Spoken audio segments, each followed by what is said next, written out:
Bonjour mes amis, j'espère que vous allez bien. Soyez les bienvenus sur votre chaîne éducative. La vidéo d'aujourd'hui, c'est une histoire de la mythologie chinoise qui m'a inspirée et que je veux bien partager avec vous. L'histoire s'intitule Comment la mer est-elle devenue salée?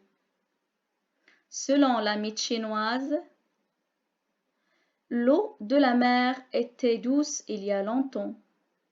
Et dans cette histoire, nous allons découvrir comment ou bien qu'est-ce qui l'a rendue salée. Alors, on va commencer. Suivez-moi jusqu'à la fin pour avoir la réponse. Alors, notre histoire s'intitule Comment la mer est devenue salée.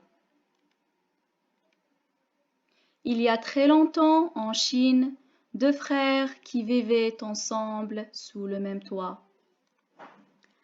Le frère aîné était fort, avare et méchant. Il maltraitait son frère cadet, qui à l'encontre était généreux et trop gentil.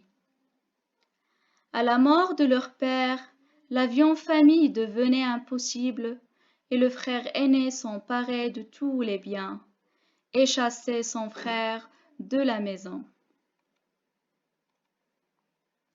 Les jours passèrent et le cadet n'avait plus un seul grain de riz à manger.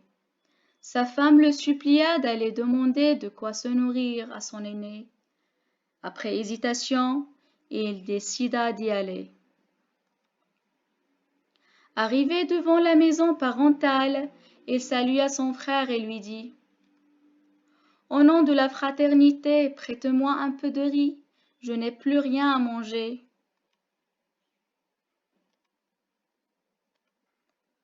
Mais, bien sûr, l'aîné qui, combiné entre ardeur et avarice, le chassa sans pitié de sa maison. Il repartit le cœur brisé et alla au bord de la rivière pour pêcher des poissons. Malheureusement, il ne parvint même pas à attraper un petit poisson. Dans son chemin vers la maison, la tête baissée, il aperçut une meule au milieu de la route.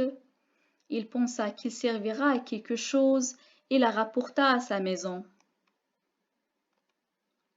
Sa femme l'attendit devant la porte et lui demanda « Mon cher mari, as-tu pu pêcher des poissons?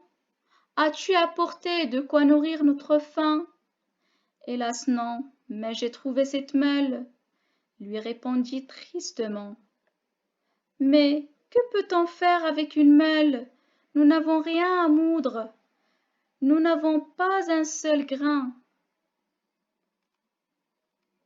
Désespéré et fâché, il donna un coup de pied à la meule qui se mit à tourner et à moudre, et il en sortait des tas de sel.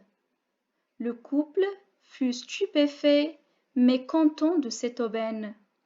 La meule n'arrêtait pas de tourner, et les tas de sel grandissaient comme des montagnes. Enfin, il eut l'idée de la faire tourner pour s'arrêter et il réussit. Et à partir de ce jour-là, il ne manquait plus rien à la maison du frère cadet. Il devenait un grand marchand de sel et le bonheur retrouvait enfin place chez lui grâce à la meule magique. Mais le frère aîné apprit que son frère possédait une meule qui ne cessait pas de moudre du sel, et il n'était plus content de cette nouvelle. Envahi par le sentiment de jalousie et d'envie, il alla chercher son frère et lui dit « Mon frère, prête-moi ta meule. » Aussitôt dit, aussitôt fait, et l'aîné prit la meule sans donner à son frère aucune chance de refuser. Il repartit fièrement vers sa maison.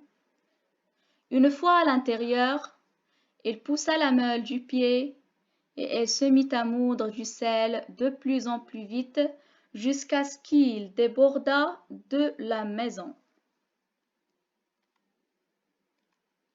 Mais et il ne s'arrêtait pas malgré ses essais pour la stopper.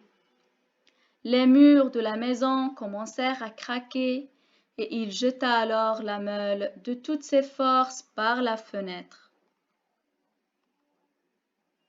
Et comme il habitait sur une falaise, la meule tomba au fond de la mer et continua à moudre du sel sans arrêt, et personne ne pouvait pas la chercher. Et c'est ainsi que l'eau de la mer devint de plus en plus salée jusqu'à nos jours. Voilà, d'après la mythologie chinoise, la cause ou bien la raison pour laquelle l'eau de la mer est salée. Notre vidéo touche à sa fin. Merci de votre attention et n'oubliez pas de me laisser dans les commentaires votre avis et votre impression sur notre histoire. À bientôt.